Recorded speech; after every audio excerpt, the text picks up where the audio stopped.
Maraming salamat sa lahat ng sumusubaybay. Please subscribe and follow my YouTube and Facebook channel, Filipino Novel. Maraming salamat po. Kabanata 351. Mommy, we won't go if you don't want us to dine out, but shouldn't you at least inform Mr. Henry about it? Robbie thoughtfully suggested, tapos, he's still our guest, and we can't ignore him now that he's na nandito na. Yup, he's right. Tumango ng gusto si Jamie. Sa sobrang pag-aalala niya ay namumuuna ang mga butil ng pawis sa kanyang noo. Hindi yon ang ibig kong sabihin. Miss Wind, nandito si Mr. Knock. Bago pa makumplito ni Charlotte ang kanyang sentensya, inihayag ng isang paramedic sa labas ang pagdating ni Henry. Robbie, bakit hindi ka pumunta at tanggapin siya? Hininaan ni Charlotte ang boses at inutusan ang anak, basta sabihin sa kanya na hindi maganda ang pakiramdam ko, at hindi ako makakapag-entertain ng mga bisita. Gayun din, huwag hayaang pumasok si Mr. Henry. Hilingin sa kanya na maghintay sa labas. Magpalat na kayong mga bata, pagkatapos ay kumain na kayo ng hapunan sa kanya. Ha! Natarante si Robbie at nakakunot ang noo niyang tanong, Mommy, pero bakit? Parang hindi masyadong maganda na paghintayin ang ating bisita sa labas. Eksakto, pumayag naman sina Jamie at Ellie. Sa totoo lang, nakilala ko na si Mr. Henry dati, ngunit may ilang hindi pagkakaunawaan sa pagitan namin, mataktikang paliwanag ni Charlotte. Kaya ayaw kong malaman niya na ako ang mami niyo. Oh, hindi lubos na naintindihan ni na Jamie at Ellie ang sitwasyon ngunit tumango pa rin. Naiintindihan ko na ngayon, si Robbie ang tunay na nakaunawa sa ibig sabihin ni Charlotte at sinabing, huwag mag-alala, Mommy, sekreto namin ito para sa iyo. Oo, hindi namin sasabihin, muling sinabi ni Jamie at Ellie pagkatapos ng kanilang kapatid. Magandang malaman iyon. Sa wakas ay nakahinga na ng maluwag si Charlotte. So, kung tatanungin ni Mr. Henry kung sino ang mga magulang niyo, subukang iwasan ang kanyang tanong, okay. Yes, Mommy, sabay-sabay na sagot ng tatlong bata. Jamie at Ellie, kung hindi niyo alam ang sasabihin niyo, tumahimik na lang kayo at hayaang sumagot si Robbie, okay. Paalala ni Charlotte sa dalawang nakababatang bata. Okay, go now, sabi ni Charlotte habang binitawan si Ellie. Oo, salamat, Mommy. Agad na tumakbo palabas si Ellie at masuyong tinawag si Henry, Mr. Henry, Mr. Henry. Ah, nandito na ang magaling kong babae. Tuwang-tuwang sagot ni Henry na excited na makita ang mga bata. Sabik na lumabas si Jamie at akmang aalis na siya. Dahan-dahan, tinulungan ni Robbie na i-wheel si Jamie at isinara ang pinto sa likod niya. Samantala, nanatili sa kwarto si Charlotte at hindi naglakas loob na lumabas. Dinikit niya ang tenga niya sa dingding habang sinusubukang marinig kung ano ang nangyayari sa labas. Mr. Henry, we're so sorry, hindi maganda ang pakiramdam ng mommy namin, kaya hindi kanya makilala, sabi ni Robbie na masunurin, gaya ng itinuro ni Charlotte sa kanya. Medyo magulo din ang bahay namin. Do you mind waiting sa labas ng bahay ng saglit? Pupunta kami kaagad pagkatapos naming magbihis. Of course, that's fine, sagot kaagad ni Henry bago nagpatuloy. By the way, kids, alam niyo ba kung ano ang problema ng mommy niyo? Kailangan ba natin siyang kunan ng doktor? Na, kakabalik lang ni mommy mula sa ospital, tiniyak ni Robbie na walang kamali-mali ang kanyang paliwanag. Sinabi pa ng bata sa pediatrician, Dr. Howard, mangyaring tumulong na aliwin si Mr. Henry habang kinukuha namin na magbihis. Oo naman, hindi yun problema sa lahat. Inanyayahan ni Dr. Howard si Henry at ang kanyang compound sa kanyang bahay sa tapat. Mr. Knock, sa ganitong paraan pakiusap. Take your time, kids. Mr. Henry can wait, magiliw na sabi ni Henry sa tatlong bata. Opo, okay. Salamat, Mr. Henry. Magalang na tumango ang tatlong bata. Para ito sa mommy mo at kay Mrs. Berry. Habang nagsasalita si Henry, sinubukan ni Spencer na pumasok sa bahay na may dalang mga regalo para kay Charlotte, ngunit hinarang ni Robbie ang butler kaagad at sinabing, ipasa mo na lang sa akin, salamat. Salamat ulit, Mr. Henry. Bahala ka na. Sinubukan ni Spencer na tingnan ang bahay nang walang sinasabi. Mr. Henry, mangyaring bigyan kami ng 10 minuto. Nagmamadaling isinara ni Robbie ang pinto matapos magalang na kumaway kay Mr. Henry. Ang tatlong bata ay bumalik sa kanilang mga silid upang magbihis habang si Charlotte ay naglabas ng kanilang mga damit at ipinasa sila sa paramedic bago muling pinaalalahanan, Robbie, tandaan mo ang sinabi ko sa iyo, oo. I know. Don't worry, Mommy, pag-assure ni Robbie sa kanyang mommy. Pagkatapos magbihis, pumunta ang tatlong bata sa tabi ng bahay upang hanapin si Mr. Henry. Si Charlotte, na nakikinig sa pintuan, ay naririnig ang kanyang tatlong anak na walang tigil na nakipagdaldalan kasama si Mr. Henry. Magiliw silang tinatawag ni Mr. Henry bilang aking mga sinta. Paputol-putol na maririnig ang kanyang masaganang pagtawa. Kahit si Charlotte ay ramdam ang mainit at malabo na kapaligiran mula sa loob ng silid. Unti-unting kumunat ang noo niya, at nawala sa mukha niya at napalitan ng ngiti. Wish din niya na ang mga bata ay mahalin ng mas maraming miyembro ng pamilya. Gayunpaman, nararamdaman niya ang lamig na dumadaloy sa kanyang gulugod sa tuwing naiisip niya ang tungkol kay Zachary, hindi mahuhulaan na mood at marahas na paraan. Kahit na may higit pa sa nakita ang mata sa aksidente sa sasakyan, ang babae ay natroma na ni Zachary. Natutunan ni Charlotte ang kanyang leksyon mula sa takot na nadama niya sa 3 araw na wala ang kanyang mga anak. Ang pakiramdam ng kawalan ng pag-asa ay napakasakit na halos nagtulak sa kanya sa bingit ng pagkabaliw, kaya hindi na siya magsasapanganib na maranasan muli ang pakiramdam na iyon. Hindi na niya muling ilalagay ang kanyang taya sa katinoan ni Zachary. Miss Wynne, dahil wala ang mga bata ngayon, mauuna na kami. Tawagan mo kami kung may kailangan ka. Ang tinig ng paramedic ang nagputol sa pag-iisip ni Charlotte. Tumango si Charlotte at sumagot, salamat sa inyong pagsisikap. No problem, sagot ng paramedic at umalis. Pagkatapos noon, si Charlotte na lang ang naiwan sa maluwag na bahay. Nakaupo mag-isa doon, naisip niya si Mrs. Berry at ang mga bata at biglang nakaramdam ng kawalan ng laman. Alam niya na ang mga bata ay lumabas lamang para sa hapunan at babalik pagkatapos nito, ngunit hindi pa rin niya magawa na makatulong, ngunit makaramdam ng takot na humahawak sa kanyang puso. Paano kung malaman ni Mr. Henry ang kanilang pagkakakilanlan?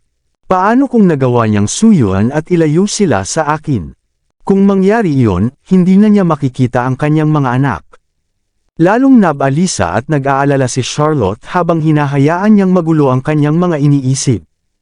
Nang hindi na niya makayanan, ang babae ay nagmamadaling bumalik sa kanyang silid at nagpalit. Pagkatapos ilagay ang sunglasses, mask, at cap, hinabol niya sila.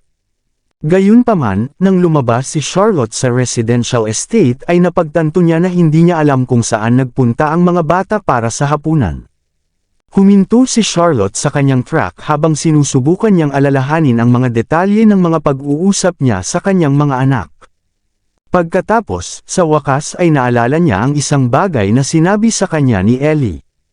Tinatrato kami ni Mr. Henry ng Western food sa Fairytale Land.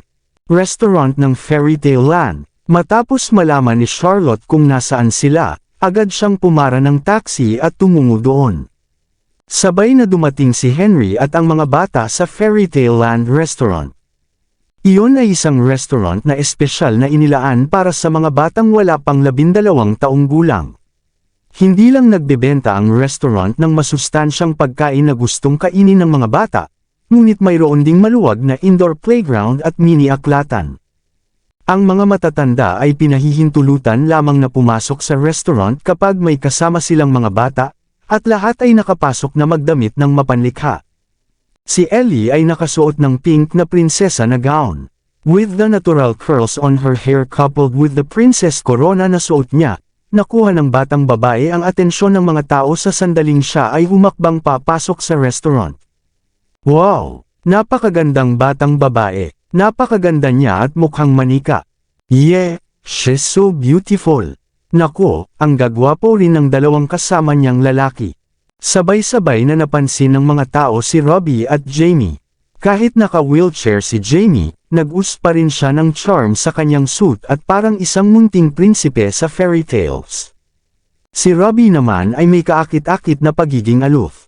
Mukha siyang mini version ng ilang dominanteng presidente ng isang korporasyon. Ang tatlong magkakapatid ay agad na naging sentro ng atensyon, at ang lahat ay nagsimulang kumuha ng litrato at mga video nila. Kumunot ang noo ni Robbie. Nang pipigilan na lang niya ang mga ito na gawin iyon, ang mga bodyguard ng pamilya Noct ay pumasok at pinatigil sila nito. Pagkatapos ay mahinang tinanong ni Henry ang bata, "Naiistorbo ba kayo? Maaari ko silang ipareserba ang buong restaurant para sa atin." "Ayos lang iyon." Umiling si Robbie at nagpatuloy, "May mga ibang bata dito na nag-e-enjoy sa kanilang sarili. Hindi nila maipagpapatuloy ang paglalaro dito kung irereserba natin ang buong lugar." "Napakabait mong bata," sagot ni Henry habang marahang tinatapik ang ulo ni Robbie at buong pagmamahal na sinabi, "Okay, tama, huwag nating gawin iyon. Tara na sa loob at kumain na tayo." "Sige." Hinawakan ni Robbie ang kamay ni Ellie, at nang maglalakad na sila sa loob ng restaurant, ang mayabang na boses ang narinig niya. Tumangala si Robbie at agad na kumunot ang noo nang makitang si Timothy ang bata. Siya na naman. Si Jamie naman ay mukhang walang imek. The other time sa playground, ni-reserve ng lola niya ang merry-go-round para sa kanya, kaya hindi na rin kami nakapaglaro. Balak ba niyang i-reserve ang buong restaurant sa pagkakataong ito? So ibig sabihin ba nun hindi na tayo makakapaglaro ulit? Nakakatakot ang lola ni Timothy, ungol ni Ellie habang nagtatago sa likod ni Robbie. Hinawakan niya ang mga sulok ng mahigpit ang shirt ng kanyang kapatid at tumingin sa malayo. Nang marinig ni Henry ang pag-uusap ng mga bata, sumimangot siya at sinulyapan si Spencer, na daluhan ang bagay kaagad. "My darlings, don't be afraid. With Mr. Henry here, no one would dare to bully you." Yumuko si Henry at pinanatag ang loob ng mga bata habang hinahaplos ang buhok ni Ellie. "Mr. Henry, umalis na lang tayo sa lugar na ito." Hinawakan ni Robbie ang kamay ni Henry at sinubukan siyang kaladkarin palayo. "Si Timothy kasi kaklase namin. Ang mommy niya at pareho ng lola niya ay sobrang bangis. Nagkaroon ng argumento ang mommy ko sa kanila minsan, at pinagalitan nila ang mommy ko. Sigurado akong kasalanan nila ito."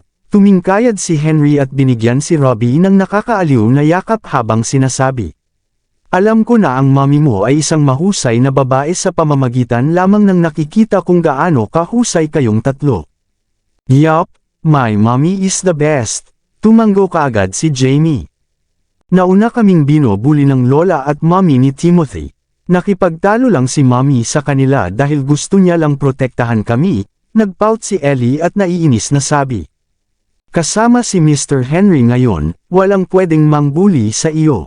Come on, let's go in now." Sabi ni Henry at inakay ang mga bata sa restaurant. "Pero, natatakot ako." Nahihiyang nagtago si Ellie sa likod ni Mr. Henry at hindi nang ahas na pumasok. "Huwag kang matakot. Nandito si Mr. Henry." Hinawakan ni Henry ang kamay ng batang babae. "Mr. Henry, kalimutan na natin ito. Pwede tayong pumunta sa katabing restaurant para kumuha ng pizza. Ayokong magdulot ang mommy ko ng any trouble," sabi ni Robbie sabay hila sa shirt ni Mr. Henry. "Batang tanga." Bahagyang kumirot ang puso ni Henry nang masuyong hinawakan ang ulo ng bata. Kung ang lola ni Timothy ang nagreserba ng buong lugar, hindi ba niya tayo itataboy? Kumunot ang noo ni Jamie, mukhang at nag-aalala. Hindi yun mangyayari dahil hindi siya papayagang gawin iyon. Tumingin si Henry sa direksyon ng babae. "Ano, may nagreserba ng buong restaurant?" Gulat na bulalas ni Julia. "Kailan nangyari?" Lahat ay normal pa rin, 2 minuto ang nakalipas. Paanong posible na may biglang kumuha nito? Katatapos lang ng transaksyon, magalang na sabi ng manager ng restaurant sa babae. "Ang aming boss ay kakatawag lang." Pero, may sasabihin pa si Julia, pero hindi na mapakali ang manager na e-entertain siya. Naglakad paglampas ng babae, nilapitan niya si Spencer at magalang na binati. Pagkaraang may ibinulong si Spencer sa manager, nagbago agad ang ekspresyon ng manager. at mabilis niyang pinangunahan ang lahat ng empleyado ng restaurant para salubungin si Henry at ang tatlong bata. Ang lahat ng 36 na empleyado ay tumayo sa dalawang hanay at kumuha ng 70 degree na bow habang sila ay bumati, "Welcome, Mr. Noct, munting prinsipe, at munting prinsesa. Natutuwa kaming makapaglingkod sa inyo ngayon." Nagkatinginan ang tatlong bata at halos hindi mairehistro ang nangyayari. "Oh, kayong tatlong bastards," sabi ni Julia habang nagdidilim ang kanyang ekspresyon. Mabilis siyang humakbang patungo sa tatlong maliliit at nagtanong sa malupit na tono, "Kayong tatlong maliliit na nilalang, saan kayo nakakuha?" "Tumahimik ka," galit na sigaw ni Henry.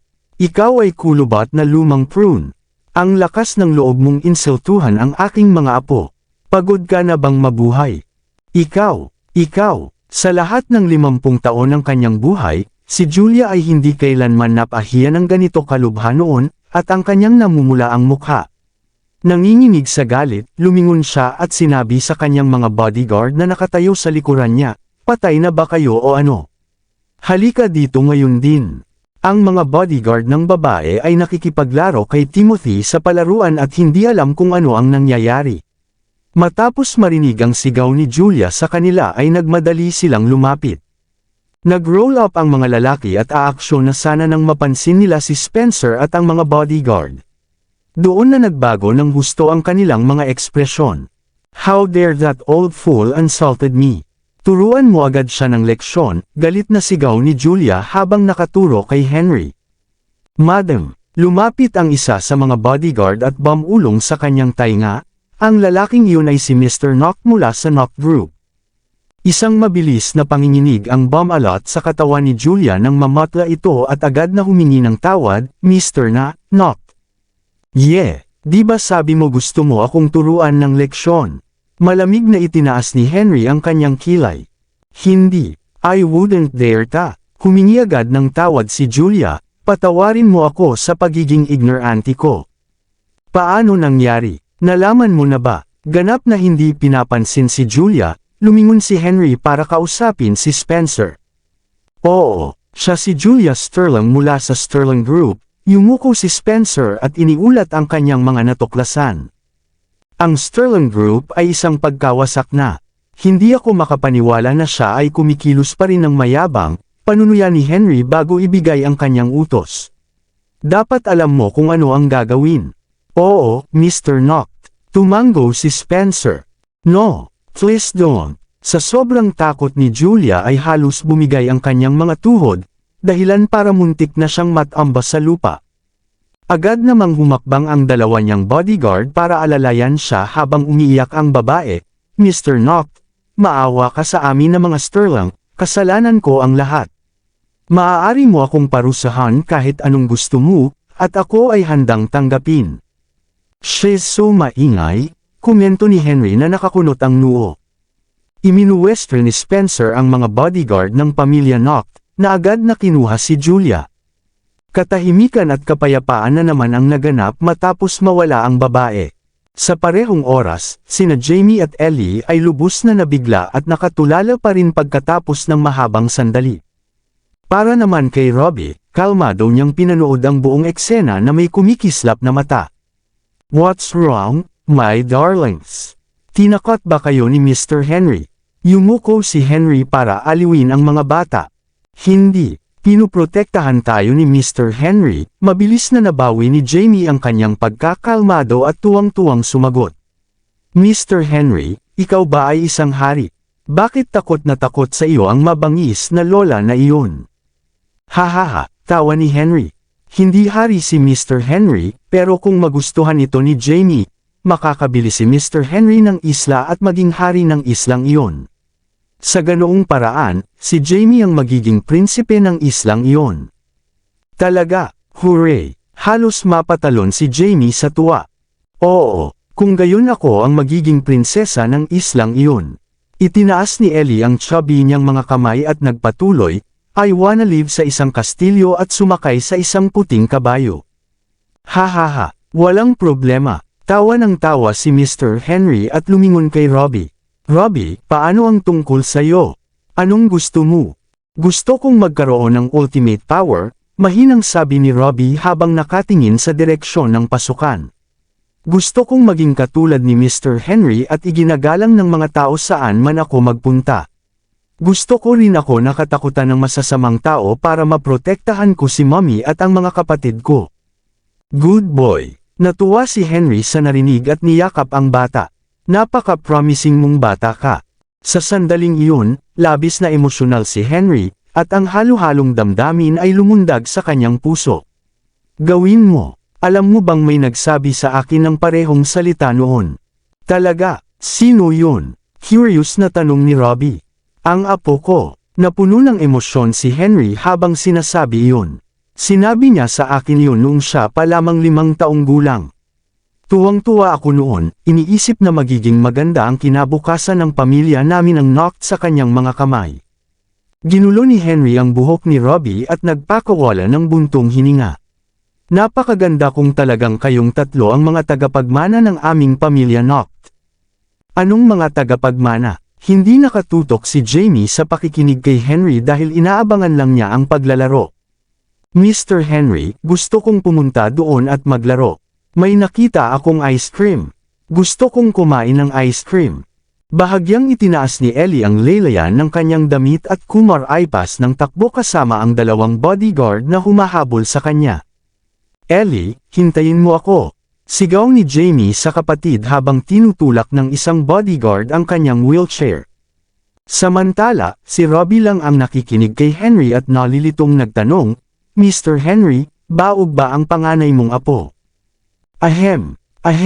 Natuwa si Henry sa tanong ng bata at hindi alam kung paano sasagutin. Gaano man katalino si Robbie, bata pa rin siya at hindi pa lubos na nauunawaan ang konsepto ng dugo sa relasyon. Naisip lang niya na ang panganay na apo ni Henry ay hindi maaaring magkaanak, at iyon nga at bakit naiingit sa iba ang matanda. Nakakaawa na hindi magkaanak ang panganay na apo ni Mr. Henry. Hindi nakakagulat na ang lalaking iyon ay may ganoong kakaiba ang ugali. Okay lang. Magiging apo mo kaming tatlo mula ngayon, sabi ni Robbie sa pagtatangkang aliw kay Mr. Henry. Mr. Henry, sabay na tayong pumasok. Marami akong nakitang masasarap na merienda. Kabanata 355. Nakita ni Ellie si Timothy sa sandaling pumasok siya sa playground ng Fairy Tale Land. Mag-isang nakaupo sa isang sulok ang bata at tila tulala. Ang karaniwang kislap sa kanyang mga mata at ang kanyang hangin ng pagmamataas ay hindi makikita saan man. Medyo na-depress pa nga siya. Saglit na nag-alinlangan si Ellie bago naglakad kasama ang kanyang ice cream at sinabing, Timothy, narito ang isang ice cream para sayo. Tumangala si Timothy, at nagliwanag ang kanyang mga mata nang makita si Ellie. Elisa, bilasan mo, kunin mo. Natutunaw na ang ice cream.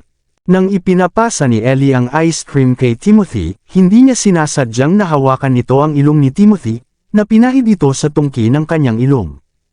Matapos kunin ni Timothy ang ice cream, may naramdaman siyang malamig sa tungki ng ilong niya at tumingin pababa. Nakiliti si Ellie sa kinikilos ng bata at nagsimulang humadjekik. Hehe, isang nakakahiyang ngiti ang pinakawala ni Timothy bago nagsimulang tumawa ng hindi rin mapigilan. Nang makita sila ng ibang mga bata na tumatawa, lahat sila ay nagtawanan na rin, parang tawa na nakakahawa. Agad na narinig ang tawanan ng mga bata mula sa playground. Ang inosente at kababalaghan ng pagkabata ay perpektong nakapaloob sa diwan ng Fairy Tale Land. Nang pumasok si Henry kasama si Robbie, hindi niya napigil ang matawa rin nang marinig ang saya ng tawa ng mga batang iyon. Mr. Henry, that's Timothy. Tinuro ni Robbie si Timothy at tumangala kay Henry habang seryosong sinasabi. Pwede ba natin siyang patuloyin dito?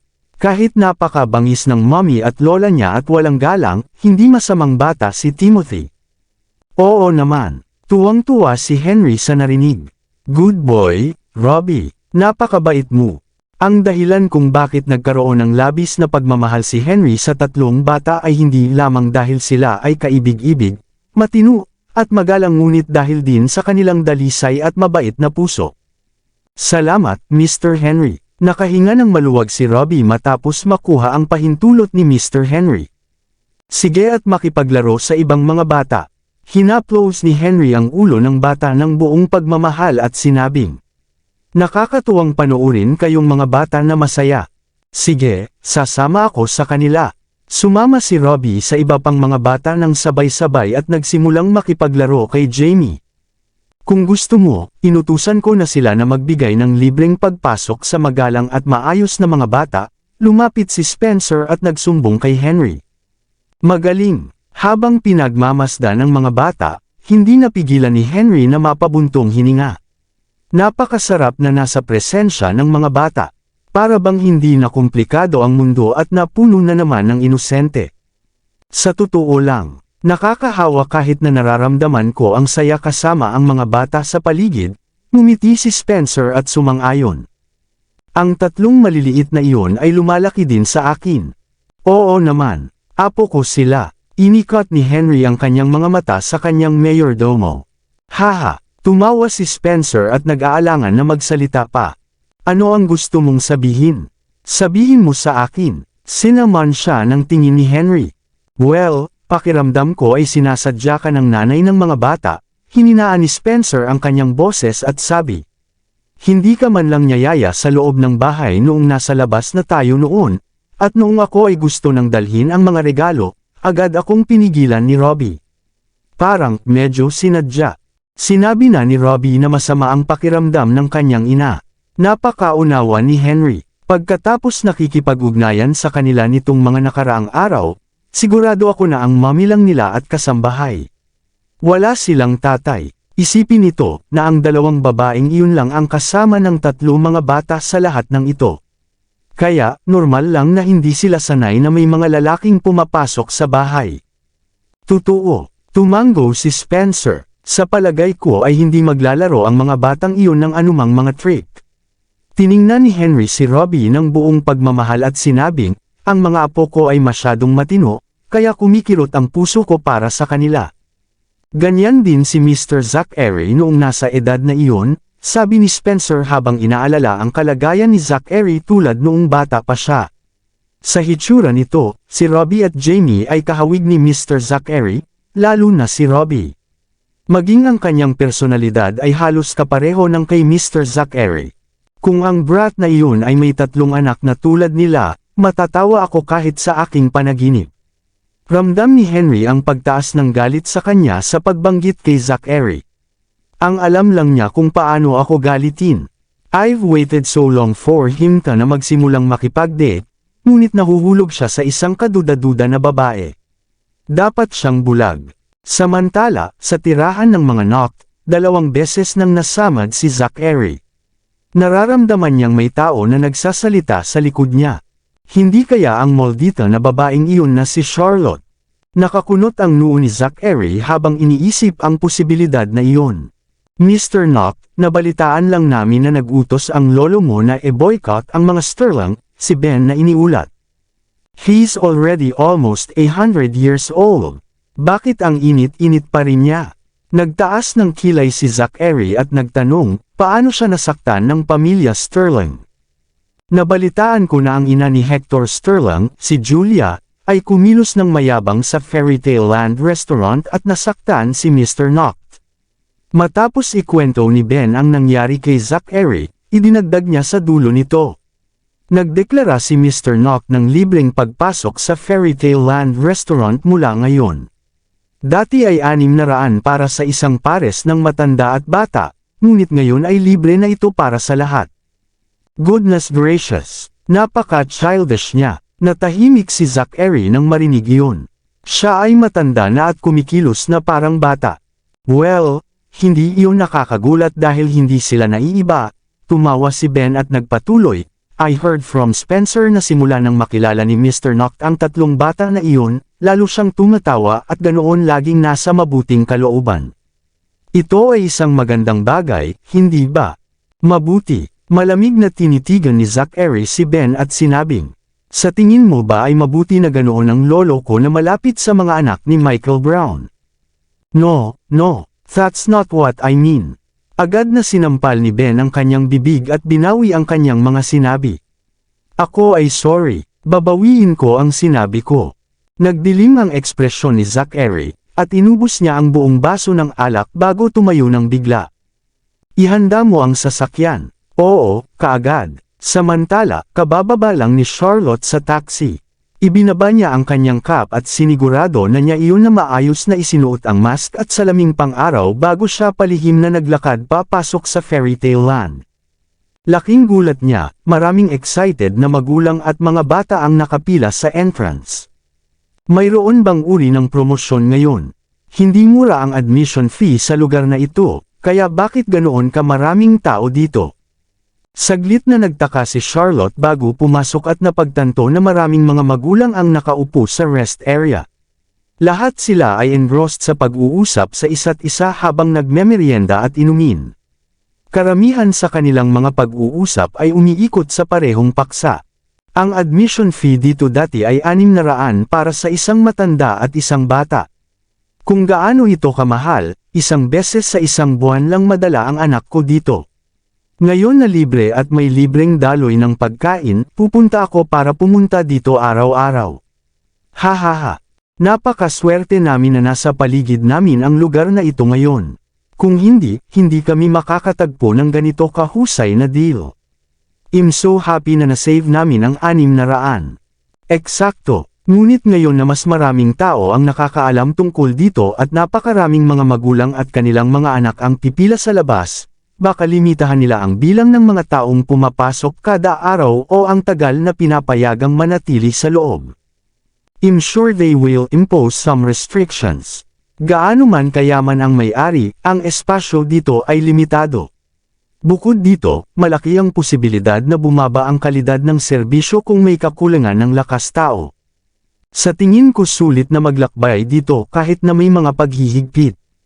Yup, I agree. I wonder who's the rich guy who buy this restaurant and even allowed free entry. If I kilalanin ko siya, at tiyak na magpapasalamat ako sa kanya ng maayos. Ako din. Medyo natarante si Charlotte matapos marinig ang usapan nila. Dinala lang niya ang mga bata sa restaurant minsan.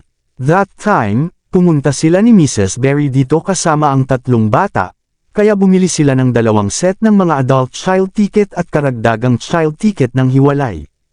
Ito ay nagkakahalaga ng higit sa 1,600 at hindi naging madali para kay Charlotte na hatiin ang perang iyon.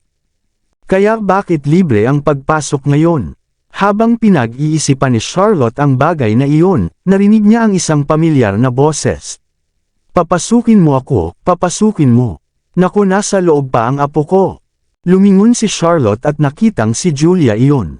Sa pag-aalala na baka makilala siya ni Julia, agad na nagtago si Charlotte sa likod ng isang cartoon character figure habang lihim na inilabas ang kanyang ulo upang pagmasdan ang sitwasyon.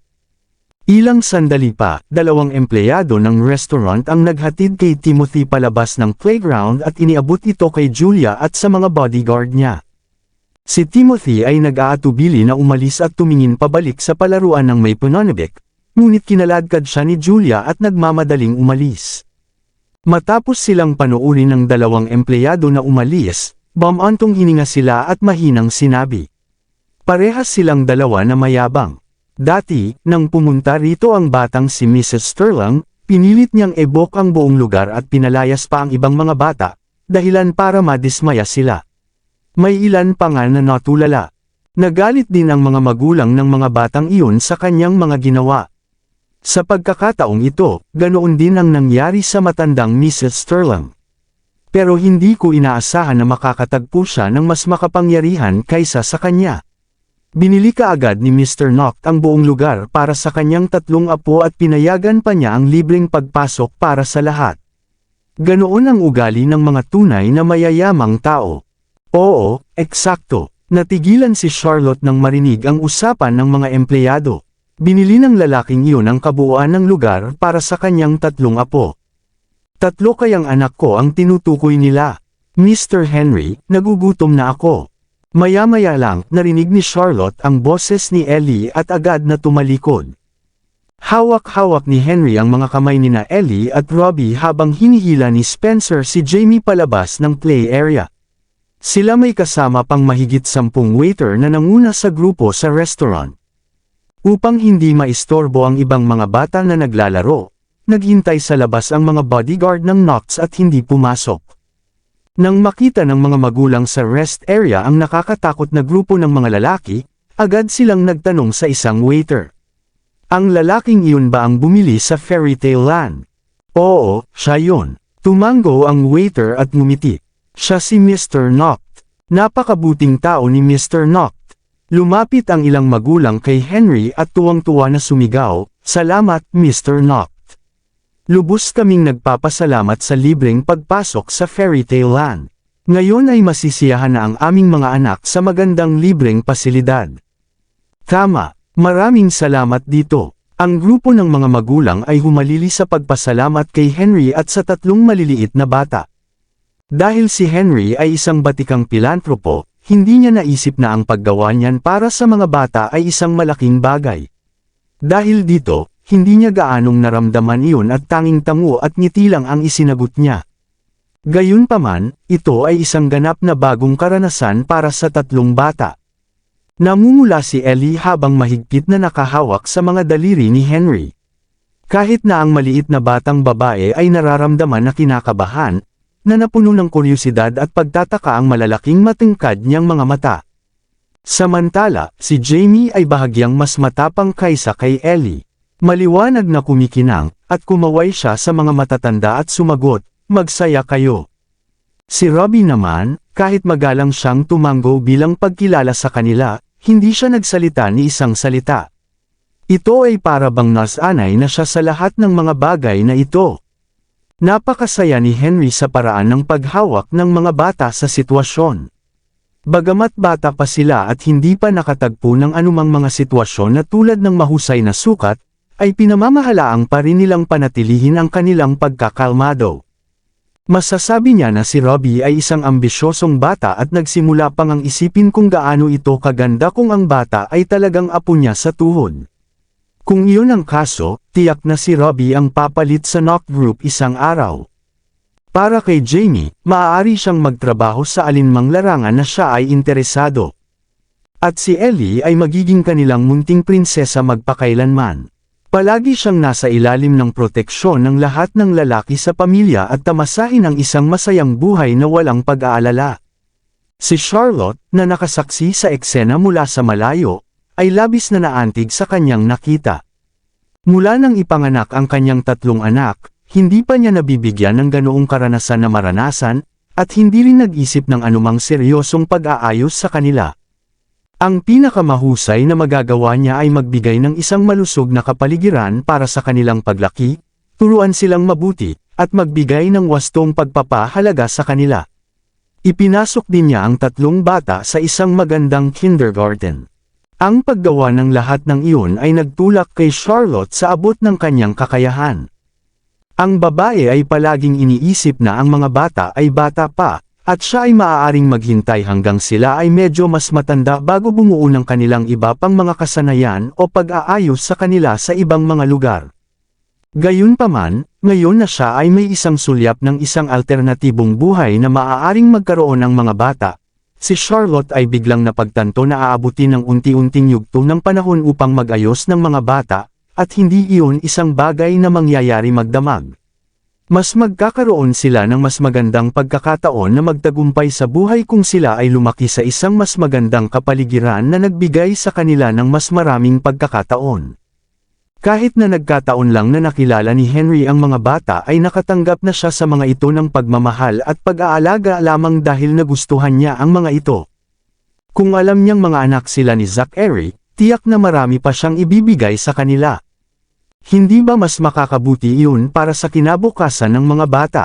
Lalo na si Robbie, na isang mature na bata at mas matalino kaysa sa ibang mga bata na kasing edad niya.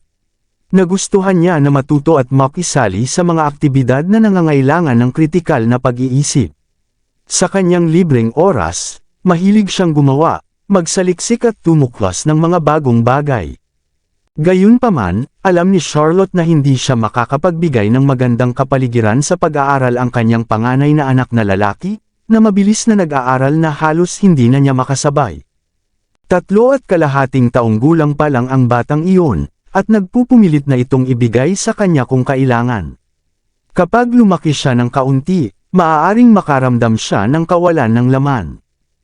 "Hi, madam." Naputol ang pag-iisip ni Charlotte ng boses ng isang waiter sa sandaling iyon.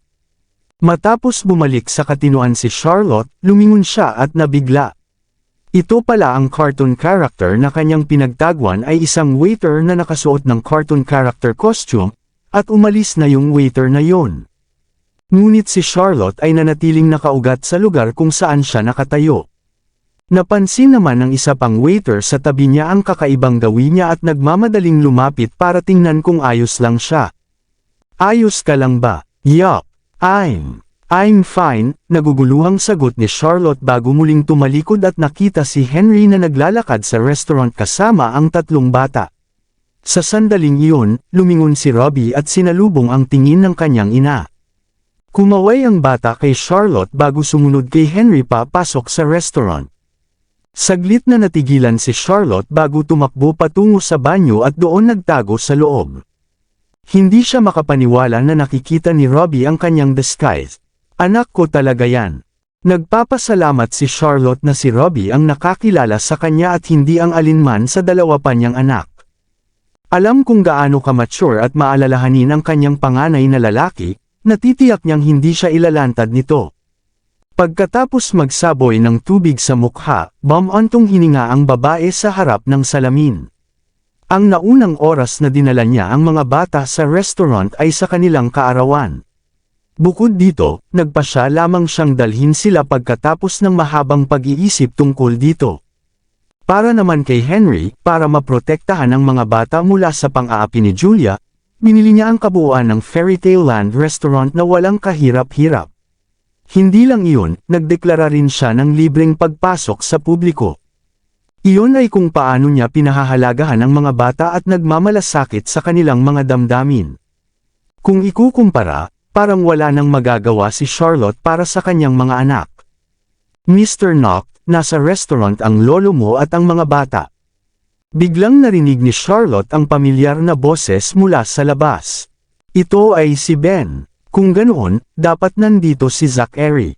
Natigilan sandali ang babae bago mabilis na isinuot ang kanyang sombrero, salaming pang-araw, at mask. Tapos, nagtago siya malapit sa pinto at sumilip sa labas. Gaya ng inaasahan, lumabas si Zachary sa banyo at tinungo ang restaurant. Bukod kay Ben, dalawa lang ang isinama ng lalaki sa kanya. Hula ni Charlotte na ito ay tulad na maaari niyang panatilihin ng isang mababang profile. Gayunpaman, kahit na ganoon, nagawa pa rin ni Zachary na maging sentro ng atensyon.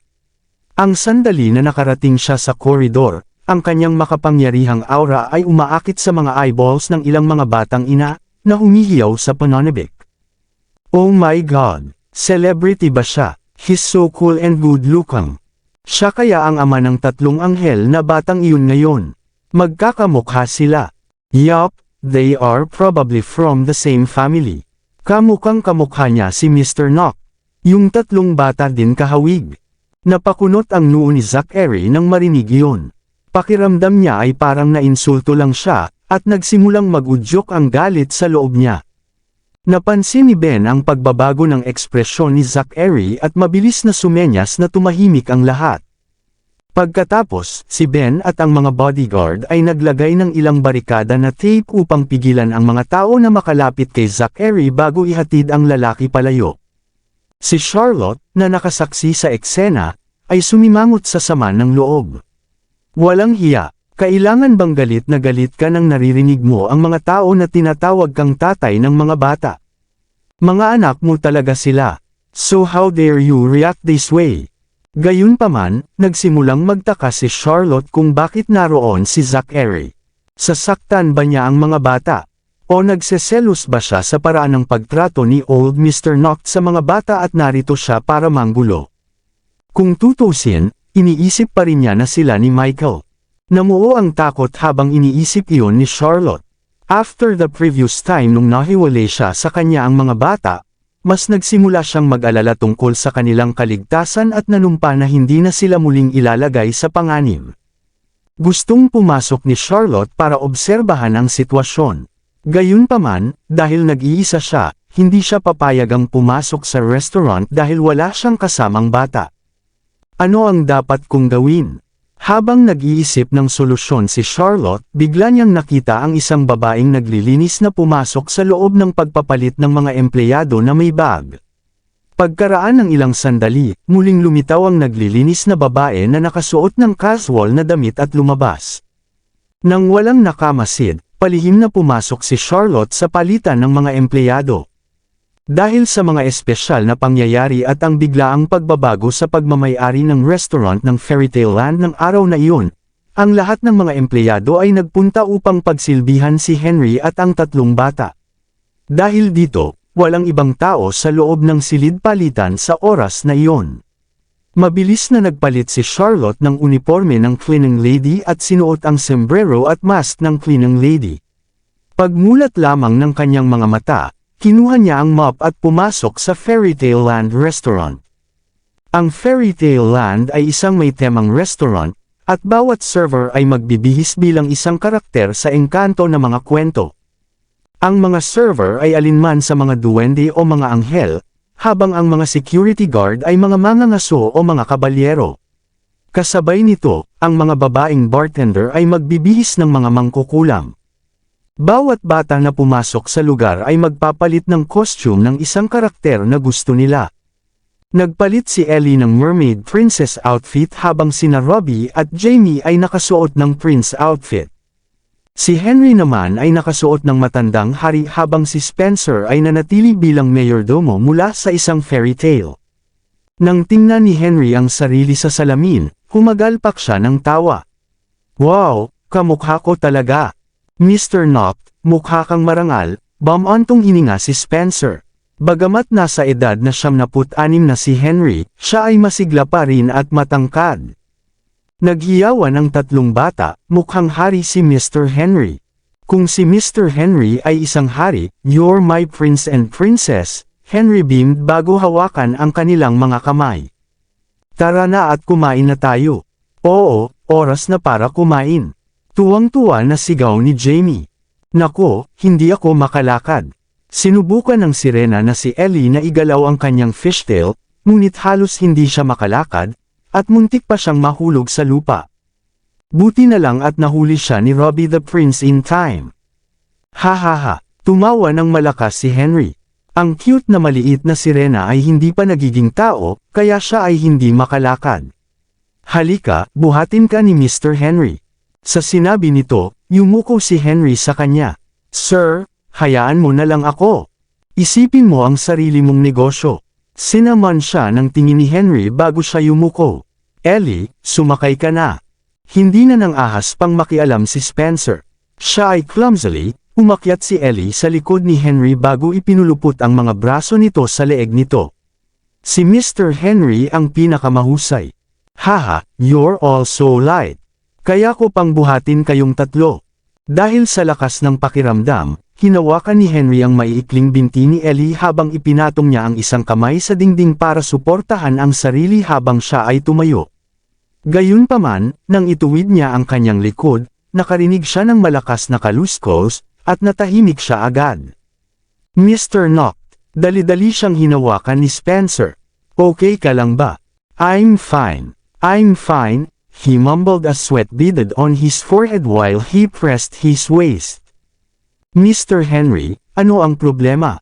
Namumula ang mukha ni Ellie dahil sa takot habang nag-aalalang nagtanong, "Si Ellie rin ba ay mataba?"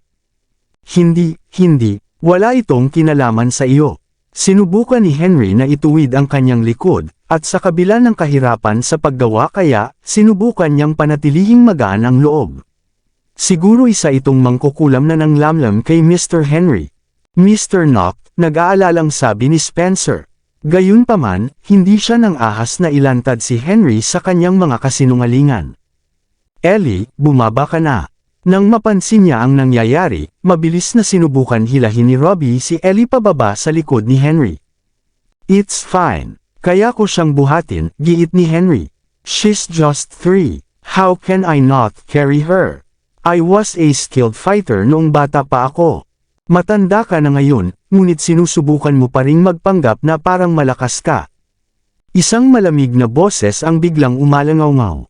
Nang iangat ni Robbie ang kanyang ulo upang tumingin, hindi niya maiwasang magkunot ang kanyang mga kilay bilang pag-aalala ang lumitaw sa kanyang mga mata.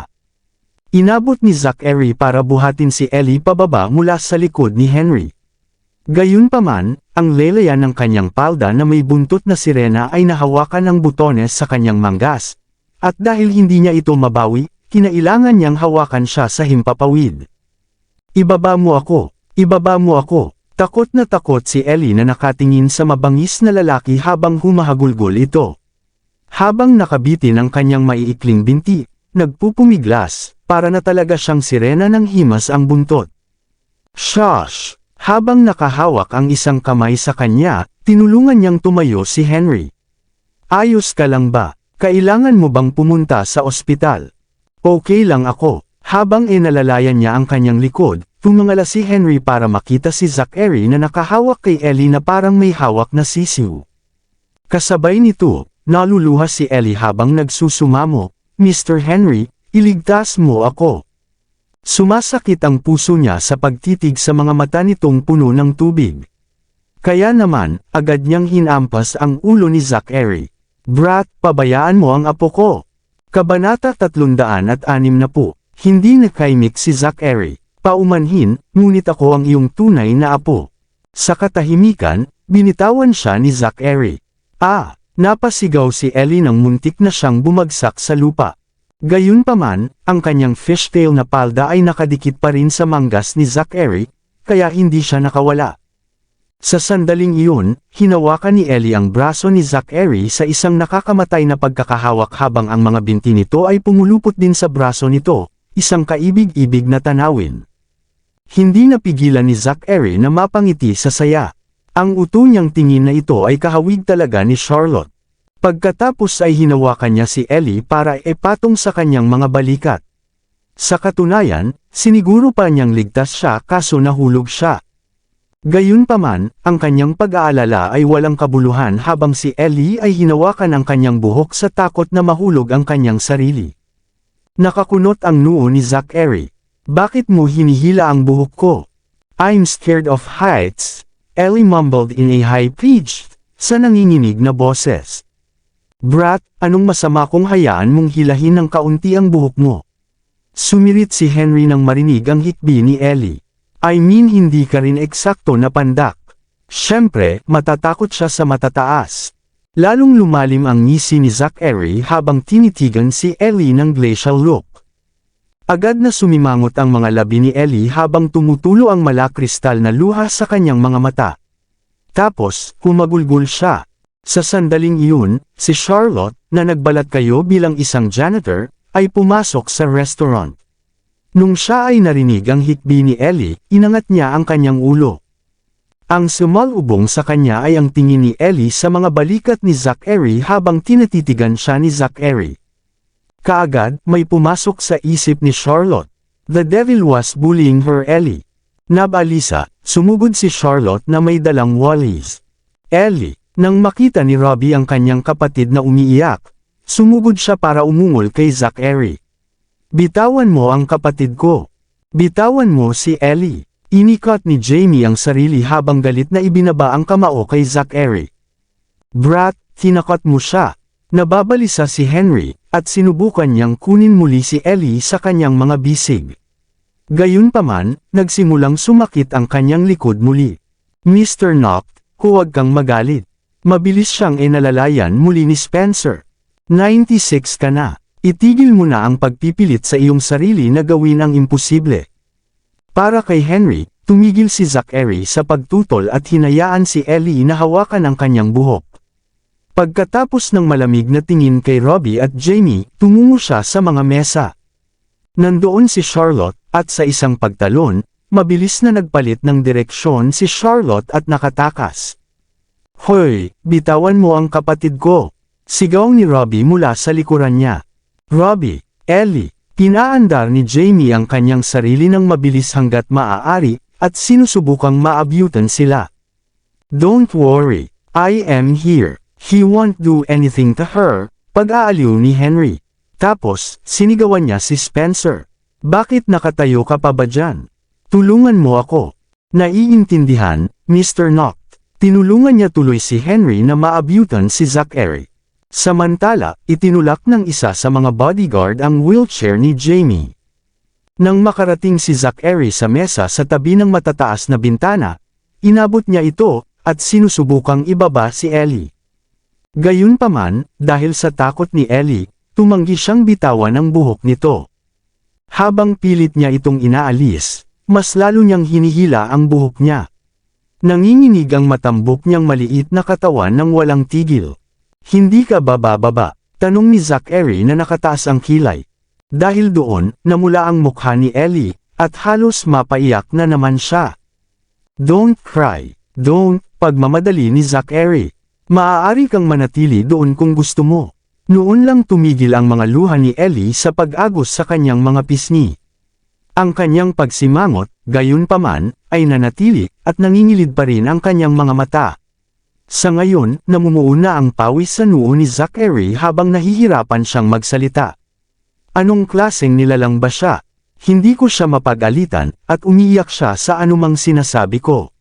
Seryoso ba na ako ay nakakatakot?